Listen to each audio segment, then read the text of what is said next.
సామాజిక న్యాయం కోసం గళమెత్తిన సామాన్యుడి స్వరం Kapunadu. Please subscribe our channel. Kapunadu వీక్షకులకు స్వాగతం.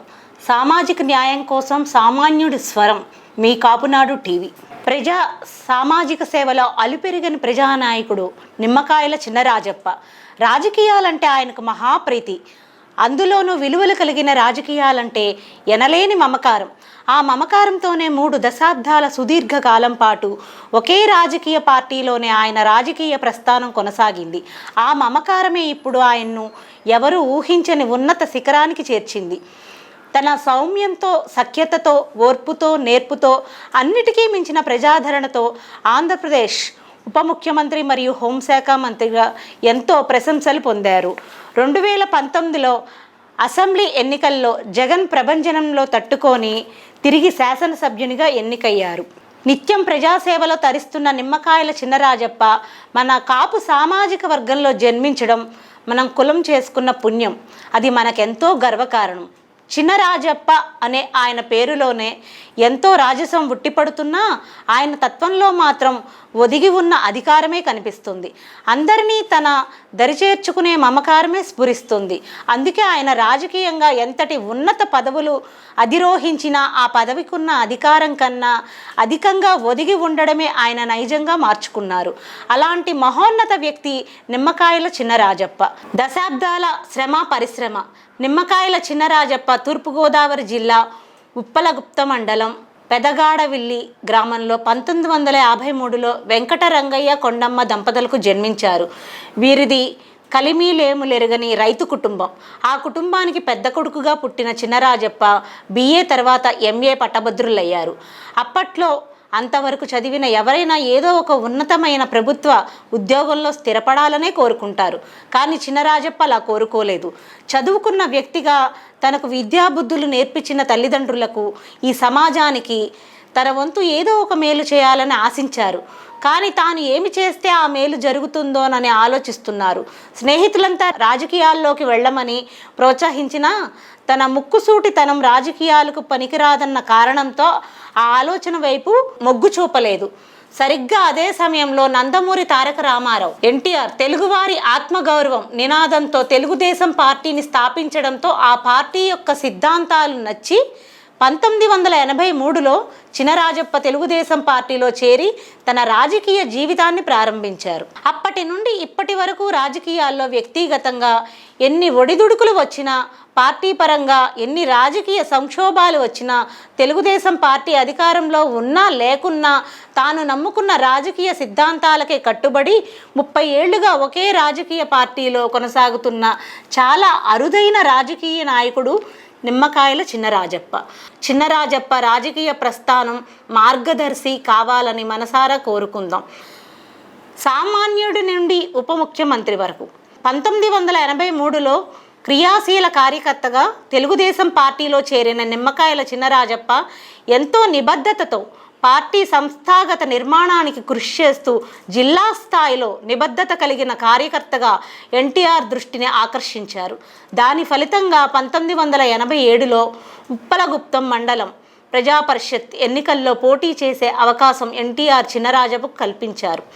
ఆ ఎన్నికలలో మంచి మెజారిటీతో గెలవడంతో ఆయనకు ప్రజల్లో మంచి ఆదరణ ఉందని గుర్తించిన NTR ఆయన్నే ఎంపీపీగా ఎన్నిక చేశారు. అంతేకాకుండా తూర్పుగోదావరి జిల్లాలో తెలుగుదేశం పార్టీని బలపరిచే బాధ్యతను కూడా జిల్లా అధ్యక్షుడిగా ఆయనకే అప్పగించారు. ఆ తరువాత జరిగిన రాజకీయ పరిణామాల్లో NTR ముఖ్యమంత్రి పదవికి దూరం కావడం, జిల్లాలో NTRకు ఏకైక మద్దతుదారుడిగా చినరాజప్ప సాగించిన ఉద్యమం తారాస్థాయికి చేరుకుంది. దాంతో జిల్లా మంత్రులు, ముఖ్య నాయకులు తాము NTRని విభేదించడానికి కారణమైన పరిస్థితులను వివరించి చినరాజప్పను తమతో పాటు కలిసి పనిచేసేలా చేశారు. దాంతో మరలా ఆయన తెలుగుదేశం పార్టీ కోసం శ్రామికుడిగా మారారు. అప్పుడే 2001లో పార్టీకి ఆయన చేస్తున్న సేవలను గుర్తించిన చంద్రబాబు నాయుడు కెనరా బ్యాంక్ డైరెక్టర్గా నామినేట్ చేశారు. దాంతో ఆయన తూర్పుగోదావరి జిల్లా రైతాంగానికి, పారిశ్రామిక రంగానికి ఎనలేని సేవలు చేశారు. తెలుగుదేశం పార్టీ జిల్లా అధ్యక్షుడిగా కొనసాగుతూనే పార్టీ సమన్వయకర్తగా కూడా వ్యవహరించారు. జిల్లాలో ఏ నాయకులు కానీ కార్యకర్తలు కానీ ఎవరు పార్టీకి సమస్యగా మారినా వారి సమస్యను పరిష్కరించే బాధ్యతను చంద్రబాబు చినరాజప్పకే అప్పగించేశారు. ఆ విధంగా జిల్లా తెలుగుదేశం పార్టీకి చినరాజప్ప నోట్లో నాలుకగా మారారు. అందుకే 2004, 2009 ఎన్నికలు సమయాల్లో కూడా జిల్లాలో తెలుగుదేశం పార్టీ నుండి అనేక మంది ముఖ్య నాయకులు వలస వెళ్ళిపోయినా చినరాజప్ప మనసు మాత్రం చంచలం కాలేదు. సరికదా, పార్టీకి అన్ని తానే పార్టీని నడిపించారు. నాయకుడు చంద్రబాబును ఎటువంటి పదవులు అడగకుండా, ఏ స్థానం నుండి టికెట్ ఆశించకుండా జిల్లాలో పార్టీకి విధేయుడై పనిచేసిన ఏకైక వ్యక్తి చినరాజప్ప మాత్రమే అని చెప్పడంలో ఎటువంటి అతిశయోక్తి కాదు. పార్టీ అధినాయకత్వం ఆదేశాల మేరకు నడుచుకోవడం, నాయకులను కార్యకర్తలను కలుపుకోకపోవడం తప్ప మరొక రాజకీయం తెలియని చినరాజప్పకు చంద్రబాబు 2007లో స్థానిక సంస్థలపై ఎమ్మెల్సీగా అవకాశం కల్పించారు. ఆ తర్వాత 2009లో చిరంజీవి ప్రజారాజ్యం పార్టీని స్థాపించడంతో దాదాపు రాష్ట్రంలో తెలుగుదేశం పార్టీ మొత్తం ఖాళీ అయిపోయింది. అలాంటి సమయంలో కూడా చినరాజప్ప తొణకకుండా బెణకకుండా తూర్పు గోదావరి జిల్లాలో తెలుగుదేశం పార్టీ ఉనికిని కాపాడారు. ఆ రోజున చినరాజప్ప పడ్డ శ్రమను, చేసిన త్యాగాన్ని చంద్రబాబు తెలుగుదేశం పార్టీ గుర్తించాయి కనుకనే ఈ రోజున చినరాజప్పకు ఇంతటి సముచిత స్థానం, గుర్తింపు లభించాయి. ఇప్పుడు తెలుగుదేశం పార్టీలో కాపు సామాజిక వర్గ ప్రతినిధిగా, రాష్ట్ర ఉప ముఖ్యమంత్రిగా, రాష్ట్ర హోంశాఖ మంత్రిగా అత్యంత కీలకమైన బాధ్యతలను చేపట్టి సమర్థవంతంగా నిర్వర్తిస్తున్నారు. అలాగే 2 దశాబ్దాల పాటు తాను అధ్యక్షుడిగా ఉన్న తూర్పుగోదావరి జిల్లా తెలుగుదేశం పార్టీకి కార్యకర్తలకు, నాయకులకు అందుబాటులో ఉంటూ నిబద్ధతతో సత్సంబంధాలు కలిగి ఉన్న ఏకైక స్వచ్ఛమైన రాజకీయ నాయకుడు మన చినరాజప్ప అని మనం సగర్వంగా చెప్పుకోవాలి. అసలు తాను ఎమ్మెల్యే అవుతానని కానీ, రాష్ట్ర ఉప ముఖ్యమంత్రి, హోంశాఖ మంత్రి అవుతానని కానీ చినరాజప్ప అస్సలు ఊహించలేదు. ఎందుకంటే తెలుగుదేశం పార్టీలో చేరిన నాటి నుండి నేటి వరకు ఎన్టీఆర్ని కానీ, చంద్రబాబు నాయుడిని కానీ తనకిది కావాలని నోరు తెరిచి అడిగెరుగని ఏకైక నాయకుడు తెలుగుదేశం పార్టీలో చినరాజప్ప ఒక్కరే. 2009 ఎన్నికల్లో తూర్పుగోదావరి జిల్లాలో ఏదో ఒక అసెంబ్లీ స్థానం నుంచి చినరాజప్పని పోటీ చేయించే యోచనలో చంద్రబాబు ఉన్నారని, ఒకవేళ చిరంజీవి కనుక తూర్పుగోదావరి జిల్లా నుండి పోటీ చేస్తే ఆయన మీద చినరాజప్పనే పోటీకి నిలబెట్టాలని చంద్రబాబు ఆలోచిస్తున్నారని పత్రికల్లోనూ మీడియాలోనూ అనేక వార్తలు వచ్చాయి. ఆ తర్వాత కాకినాడ రూరల్ నుండి చిరంజీవికి అత్యంత సన్నిహితుడైన కురసాల కన్నబాబు పోటీలో ఉండడంతో అక్కడి నుండి చినరాజప్ప పోటీ చేస్తారని కూడా ప్రచారం సాగింది. అలాంటి సమయంలో కూడా చినరాజప్ప మీడియా ప్రశ్నలకు కానీ, రాజకీయ విపక్షాల కవ్వింపులకు కానీ చెల్లించకుండా తెలుగుదేశం పార్టీలో నిబద్ధత గల నాయకుడిలాగా నిలబడ్డారనే తప్ప ఇది నిజమా అని పార్టీ వర్గాలను కానీ, సన్నిహితులైన పాత్రికేయులను కానీ ఆరా తీయలేదు. చివరికి ఆ ఎన్నికల్లో చంద్రబాబు ఆయనకు జిల్లాలో తెలుగుదేశం పార్టీని ముందుండి నడిపించమని, పార్టీ నిలబెట్టిన అభ్యర్థుల విజయాన్ని కృషి చేయమని ఆదేశించారు.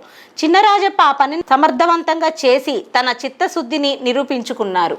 అందుకే ఆయనకు అనూహ్యంగా 2014 ఎన్నికల్లో చంద్రబాబు ఆచితూచి కాపు సామాజిక వర్గం ఓట్లు ఎక్కువగా ఉన్న పెద్దాపురం అసెంబ్లీ స్థానం నుంచి పోటీ చేసే అవకాశం కల్పించి అక్కడ నిర్వహించిన ఎన్నికల ప్రచార సభలో మీరు చినరాజప్పను గెలిపించుకోండి, ఆయన్ను ఈ రాష్ట్రానికి ఉప ముఖ్యమంత్రిని చేస్తానని ప్రజలకు బహిరంగంగా వాగ్దానం చేశారు. ఈ ఎన్నికల్లో చినరాజప్ప మంచి మెజారిటీతో గెలవడం, ఉప ముఖ్యమంత్రితో పాటు హోంశాఖ మంత్రి కూడా కావటం చకచకా జరిగిపోయాయి. కొత్తగా ఏర్పడ్డ ఆంధ్రప్రదేశ్ రాష్ట్రంలో చంద్రబాబు తరువాత మొట్టమొదటి ప్రకటితమైన 2వ మంత్రి మన చినరాజప్ప కావడం మనకి ఎంతో విశేషం. 2009లో చిరంజీవి ప్రజారాజ్యం పార్టీని స్థాపించడం నిజంగా ఒక రాజకీయ ప్రభంజనం అనే చెప్పాలి.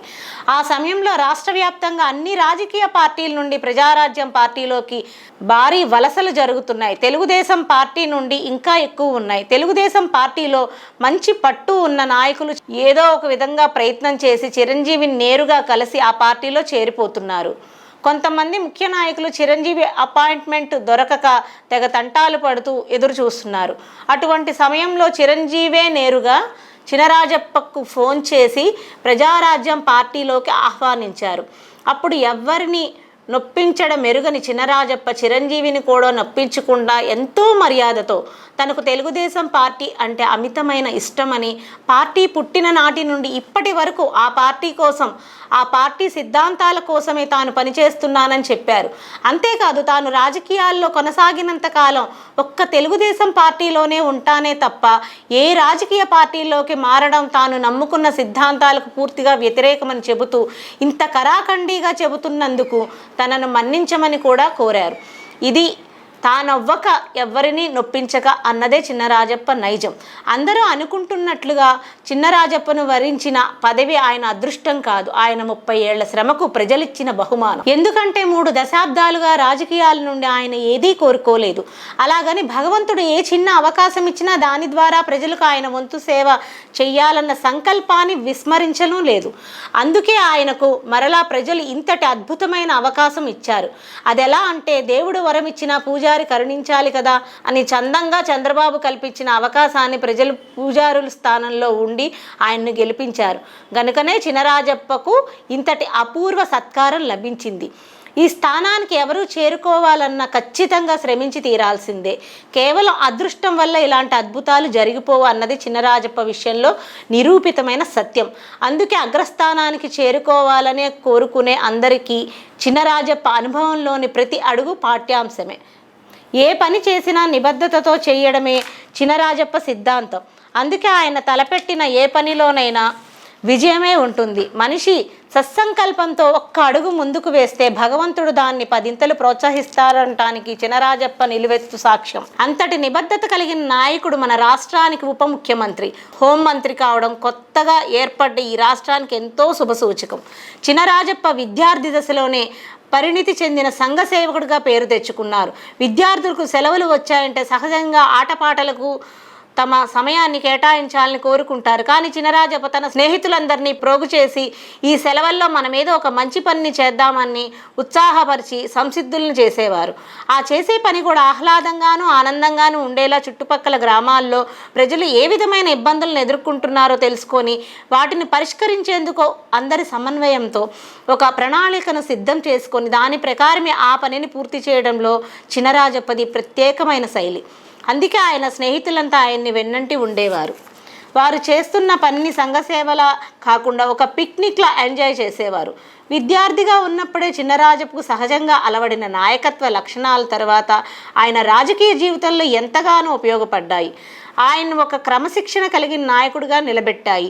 స్నేహితులతో కలిసి ఆయన చేసిన సంఘసేవా కార్యక్రమాలు ప్రజలకు ఎంతటి ఊరటనిస్తాయో కళ్ళారా చూసి ఆయన పొందిన ఆనందమే ఇప్పటికీ ఆయన్ను విలువలు కలిగిన రాజకీయ నాయకుడిలా నడిపిస్తుంది. ఆ సమయంలో మిత్రులతో కలిసి ఆయన చేసిన సమిష్ట కృషే ఆయనలోని సమర్థతను ప్రజాసేవకు ఉపయోగపడేలా చేసింది. అటువంటి సంఘసేవకుడు ఇప్పుడు ఆంధ్ర రాష్ట్రానికి ఉప ముఖ్యమంత్రి, హోంమంత్రి కావడం రాష్ట్ర ప్రజలకు గర్వకారణమే కదా. అప్పటి నుండి ఇప్పటి వరకు రాజకీయాల్లో వ్యక్తిగతంగా ఎన్ని ఒడిదుడుకులు వచ్చినా, పార్టీ పరంగా ఎన్ని రాజకీయ సంక్షోభాలు వచ్చినా, తెలుగుదేశం పార్టీ అధికారంలో ఉన్నా లేకున్నా తాను నమ్ముకున్న రాజకీయ సిద్ధాంతాలకే కట్టుబడి 30 ఏళ్లుగా ఒకే రాజకీయ పార్టీలో కొనసాగుతున్న చాలా అరుదైన రాజకీయ నాయకుడు నిమ్మకాయల చినరాజప్ప.